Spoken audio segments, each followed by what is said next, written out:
are still looking at life purpose discovery. And of these 5 questions, we looked at allegiance last week. We are still on design. Design has a lot of different parts. When we talk about how God's designed you, there's a lot of parts to that.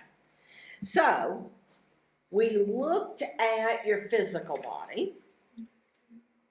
We looked at your strengths, which was your aptitudes and your talents.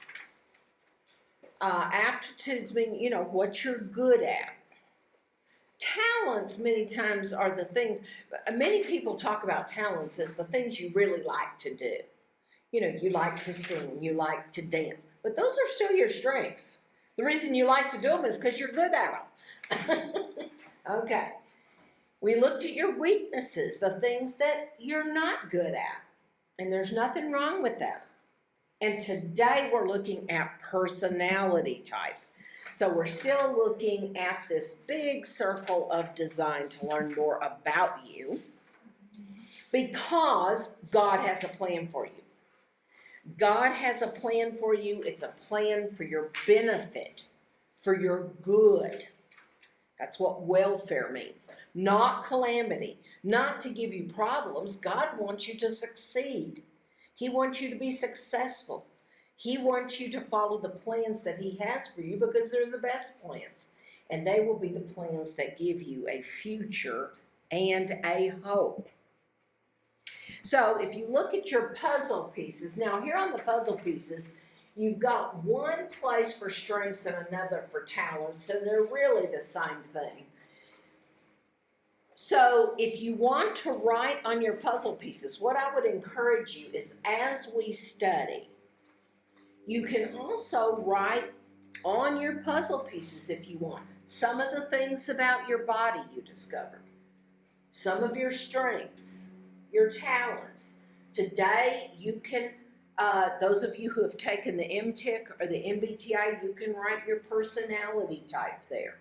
The weaknesses that we looked at, you can list some of those weaknesses, so that when you look at your puzzle piece, you're seeing the answers to some of those puzzles, okay? And then tomorrow we're going to look at identity, which is not listed here. It's really this puzzle piece, identity, and then we'll look at spiritual gifts. Okay, so let's look, because this whole idea of personality and strengths really go together. They really go together. Now, I want you to try something, because when we talk about, we're going to talk a lot about preferences with your personality. And you have a preference for handwriting. So I want you to just turn one of your pieces of paper over. Just turn it over. Now I can see that all of you are right-handed. I want you to put your pen in your left hand. Okay, put your pen, and I want you to write your name. Write your name with your left hand. Everybody's giving me a dirty look.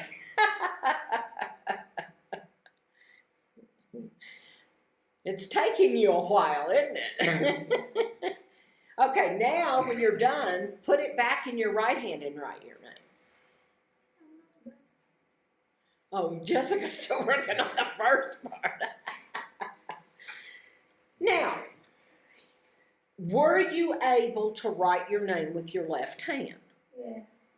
Okay, you were able to.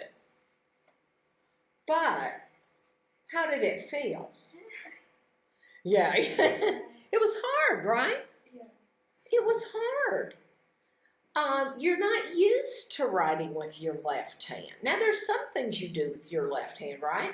You might pick up something. If your right hand is busy, you could pick up a mop, or you could pick up some of your clothes with your left hand. Kevin, when you were working out there on the branches, you were probably holding a branch with your left hand while you cut with your right? So we're able to use our left hand, but you have a preference for your right hand. Now, other people who are left-handed, they have a preference for their left hand. And it's as hard for them to write with their right hand as it is for you to write with your left. Now, when did you get that preference? Mercy J, when did you decide that you were going to write with your right hand? You were just born that way, right? Yeah. When you were a little baby and you started doing things, for some reason, in your body, in your personality, whatever, you found that it was easier to do it with your right hand. Now, someone who's left-handed, they just started using their left. And that's the one that's become strong. So it doesn't mean that it's right or wrong. Now, I know in your culture, I don't know if it's this way today with your generation, but in the past in Kenya, we've had a number of adults say that when they started using their left hand, they were beaten. Their parents beat them, or the teachers beat them, because they didn't want them using their left hand. It was wrong. Well, it's not wrong. It's not wrong. It's just a preference, okay? Some people prefer to use the right, some prefer to use the left. And that's what we're going to be talking about when we look at personality. One is not right and the other one wrong. They're all fine. They're all just the way God made you. So when we look at personality types and strengths, one way to think of it is that because of an inward preference, and that inward preference is your personality, somewhere deep in your brain or whatever, you have this inward preference for certain things. And it comes out in what you do. So the inward preference of your personality comes out in an outward performance of how you like to do it. So we can say that how you are on the inside with your personality is somehow connected to your strengths and how you like to do things on the outside. So we might say that personality type describes our natural preference, while the strengths describe the aptitudes for doing certain things. An aptitude means you have a natural ability. You have something in you that makes it easier to do certain things, but not others. Okay? Now, we're talking about this because personality is a big part of who you are. And so it's important to discover your personality. Adults can take the MBTI, which stands for Myers-Briggs Type Indicator. MTIC, students can take it from second grade through Form 4. Dr. Brickman, my husband, is certified as an MBTI master practitioner for giving people the MBTI and explaining it to them. And he's also certified with MTIC. So let's talk about personality as you think about how am I wired. You know, if you have a cell phone, when your cell phone was made, it's made a certain way. If you opened it up, there's certain wires and components. There's microchips. There's all those things that wire it together. And that's why some phones can do some things, right? That other phones can't do. When you guys go shopping for phones, you know what you want your phone to be able to do, right? So you have to buy that kind of phone. If you don't need a smartphone, well, then you can just buy a dumb phone that you can just call people on the phone or text But you're not going to get connected to the internet. You're not going to be able to download apps. You're not going to be able to be on Facebook or certain other things because of how your phone is wired, how it's made. So, you want to know, how are you wired? What were you made for? So let's look at it. How's it going to help you to know about your personality? Well, we're talking in life purpose discovery, we're talking about trying to align your life with your type, your personality type's natural working style. You see, each of us is wired with a certain way we like to work. Well, if you like to work this way, but you go into a career or a job that's making you work this way, how are you going to feel? Let me tell you, you're going to feel as uncomfortable as when you were trying to write with your left hand. You don't want to go to work every day and feel that way, right? You don't want to go to work every day going, oh, I'm trying to do this, but I can't. So it helps you to align with your work style. It raises your energy level. When you wrote your name with your right hand, it wasn't hard, was it? It was quick and easy.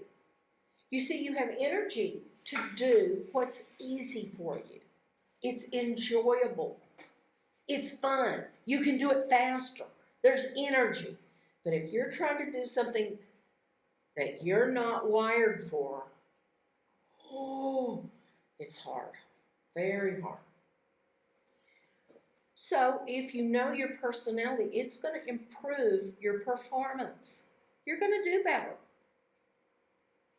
You're going to be able to gain insights about yourself.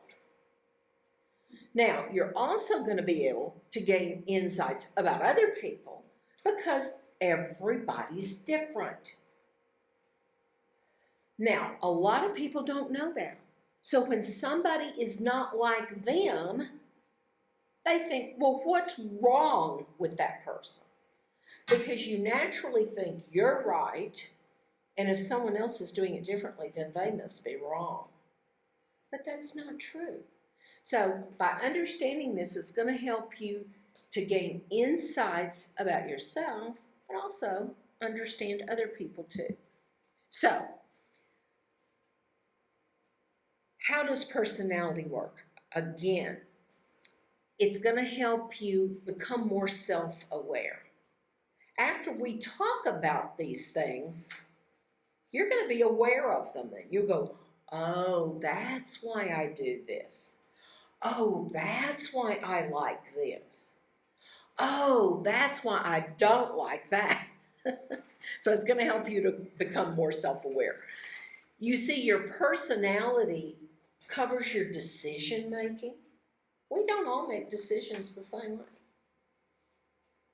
It'll help you to understand how you like to resolve conflict.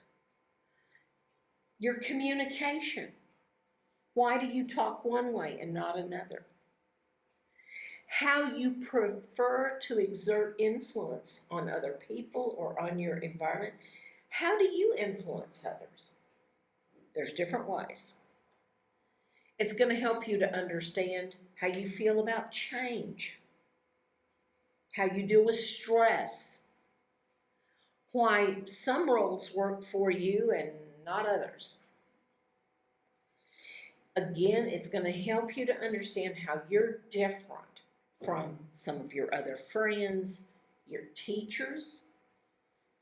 Later, how you're different from your children, because I guarantee you, your children are probably not going to be like you. Or at least all of them won't be. So, there's lots of things we learn as we learn more about our personality. Now, we're going to talk about 4 different main categories in personality. And the first one we're going to look at is extroversion or introversion. And in fact, let me hand this out to you because I had Dr. Les make copies. Kevin, here is yours. Mercy, here's yours. So you can look at that and that may help you to follow along. And I thought you already have yours, Jessica, right? Yes, okay. So let's look at this because you're either an E or you're an I, okay? The E stands for extroversion. Introversion is an I. Now, these are just two different ways that we all get energized and how we use our energy. That's all. If you think of your cell phone again, the battery runs down, doesn't it? You can only use it for so many hours, and then you've got to plug it in. If you don't plug it in, it's going to be dead. You've got to recharge it. Well, that's what this is about. How do you get recharged? How do you get recharged? A person who is an E, now I'll give you a clue. I'm an E. I'm an extrovert. You guys know I like to talk. I like to be with people. And actually, that's how I gain energy. I am recharged. My battery gets recharged when I'm with people. I don't like being by myself most of the time. I don't want to be in a room by myself. I don't want to watch a movie by myself. I don't even like to read a book by myself. I like to do it with other people. Now, if you're an I, being with other people all the time, and if they're talking all the time, and if there's activity all the time, you're just like, oh, it drains your battery. It's recharging my battery, but it's draining your battery. You need time alone. A person who's an introvert, it doesn't mean they hate people. It doesn't mean they don't have any friends. But whereas I might like to be with a lot of people, you might like to be with just one or two. And when you are with people, you only want it for a certain amount of time. And then you need to go, maybe go out in the yard, maybe go to your room, lay down on your bed, but have some quiet time. And that's how your battery gets recharged. So again, this is very important to know how you get your battery charged. Because again, different careers, different jobs, if you're in a job that's making you be an E when you're an I, are you going to like it? Shake your head this way. No. Now, is this person right and that one wrong? No. No, it's just the way God made us. But you need to know the way God made you so that you can cooperate with that way. You can align your life in a way that's going to fit you. You know, you're all different sizes. You like clothes that fit you.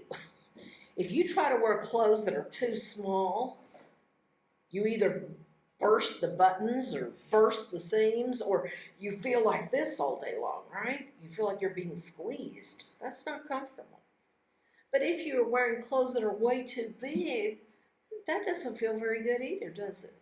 And you may feel like you look funny because you're wearing these big clothes. I had Mercy fixing some pants for me the other day because they were just like twice too big. I felt silly when I wore them. Okay, so this is how we get our batteries recharged. This is really how we gain energy and how we use energy with other people. Okay, let's look at the other one. The other one, you're going to be an S or an N. And this one is about the way we take in information. You know, you have a brain, and whether you're in a classroom or in church, whether you're watching a movie or reading a book, whether you're just living your life, you're taking in information. Mercy, even when you're out there working in the garden, you're taking in information. You're seeing, is it sunny? Is it cold? Is it hot? Is the wind blowing? You're looking at the plants. You're taking in information about how they've grown. Are there weeds? So we're taking in information all the time. This is about how you take in information and the kind of information that you like and trust. Let me give you some examples for this one. An S likes to know the details. An S likes to know whatever you're studying about. You want to know all the details. You want to understand all the facts and the details. A person who's an N, they don't care about all those details. They just want the big idea. It's kind of like whether you're living life down here on the earth and you're dealing with the plants and the trees and the people and all of these things, or whether you're in an airplane that's up in the sky at 30,000 feet and you're just looking down and seeing, kind of getting a big picture of things rather than being down here with all the details.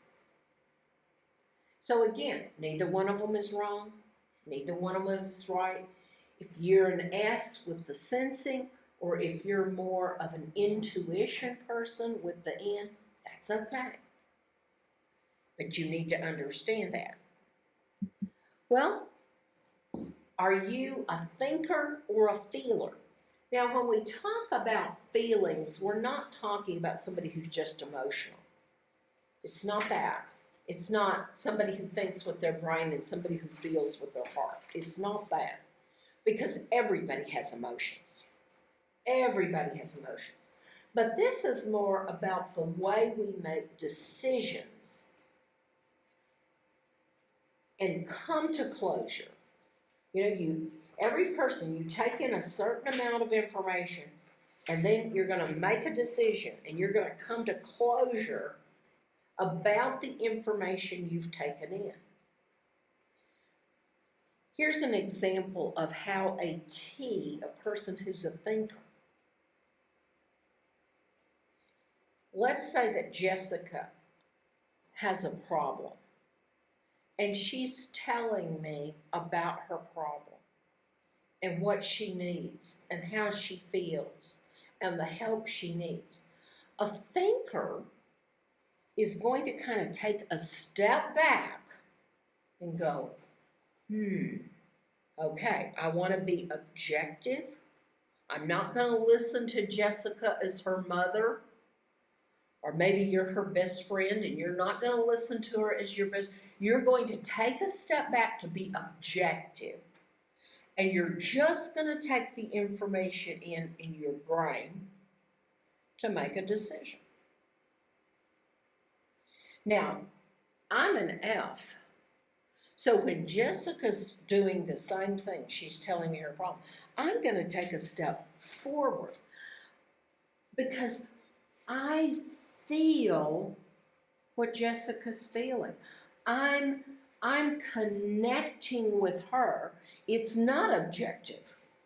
I'm being very subjective because I'm stepping toward her. And I'm not going to just give her some thinking advice. I'm stepping forward and I'm going to give her more heart advice. Now, this makes a big difference in how you approach things. Imagine you're at a job and you're a supervisor. You're one of the supervisors at your job. And you've been told that, Kevin, you need to fire Mercy. She hasn't been doing a bad job. It's not that. It's just that there's only so much money, and your department has had some budget cuts, and you're going to have to sack her, because there's just not enough money here at the job to keep her. Now, if Kevin's a T, he's going to go, okay, no problem. Why? Well, because the facts are simple. There's just not enough money. So, if I have to tell Mercy that she has to go, I'm sorry, Mercy, but there's just not enough money here to keep you. And so, sorry, but you've lost your job and you're going to have to pack your things and go. Now, I'm an elf. If you tell me to do that, I am going to die inside. I'm going to go, no. I understand that there's not enough money, but what about Mercy? Where is she going to go? She has 2 children that she has to feed. What's going to happen to those children? You see, I am stepping into Mercy's shoes. I'm feeling what Mercy's going to feel when she gets sacked and she hasn't even been doing anything wrong. So as a supervisor, I am probably going to try to figure out some way. Could we just give her a little bit of a pay cut but keep her?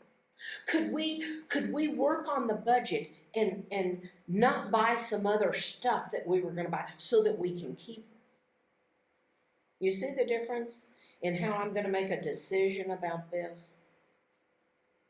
Because I'm not just looking at the cold, hard facts that there's not enough money. Because I'm going to take a step toward Mercy and care about her, I'm going to try to figure out, well, what can we do with the money so that we can keep her? So it's just a different way of thinking. A different way of thinking. Okay? Another way that we're all different is called judging or perceiving. Now, judging does not mean like you're being mean and you're judging other people. That's not how the word is being used here. It's a difference in how we deal with the outer extroverted world. So, for instance, a J likes to be very organized. A J wants to make a plan for their work. They may make a work list so they can tick it off.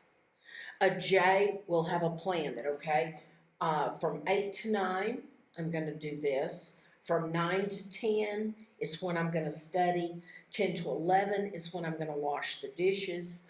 11 to 12 is when I'm going to do the laundry. I mean, they have a plan. A P wants to, I know what I need to get done today, and I want to do it when I feel like it. I'll get it done. But I don't want a schedule. So I may get up, I may do the laundry, and then I'll decide I'm going to make the beds, and then I'll wash the dishes, and so I don't have a schedule, but I'm going to get it all done. A J likes closure. If you're in a conflict with a J, the J is going to say, let's talk about it, let's solve it, and get it over with. A P is probably going to say, well, you know what? Let's talk about it some more, because I don't think we really understand each other yet. I think you're trying to rush me to an agreement that I'm not sure that I understand. And I'm not sure that you understand me. So I want us to take some more time. So there's a lot of different ways that these personality differences come out. It comes out in how we take in information. It comes out in how we recharge our batteries. It comes out in conflict. It comes out in how we deal in stress or grief. All of these things are making a difference with how we interact with people, how we take in information, how we make decisions, how we like our schedule, how we like to do our work. Okay, so when you take all of these factors and you put them together, you can actually come up with 16 basic types. So you can see, you can be an ISTJ, or an ISFJ, or an INFJ, or an INTJ. And so you have all these different combinations, 16 different combinations. And within those four basic, we call them dichotomies, those four letters, if you take the MBTI step 2, it can also show you 20 other facets that can be identified that make you very unique.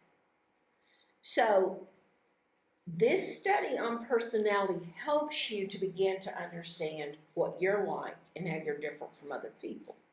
It does not mean, though, that every ISTJ is like every other ISTJ. No, we're still individuals. We're still unique. There's still going to be some differences in how those things in our personality come out and how we process it on the inside, okay? So we're not all the same.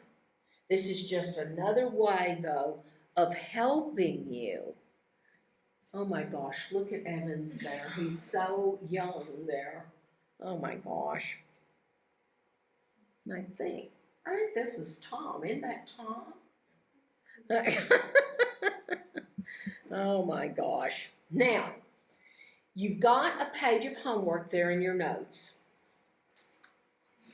that if you have taken the MBTI or the MTIC, you can write your 4-letter type there on the first line. And then you can write out anything else that you've learned, you've thought about yourself in this study.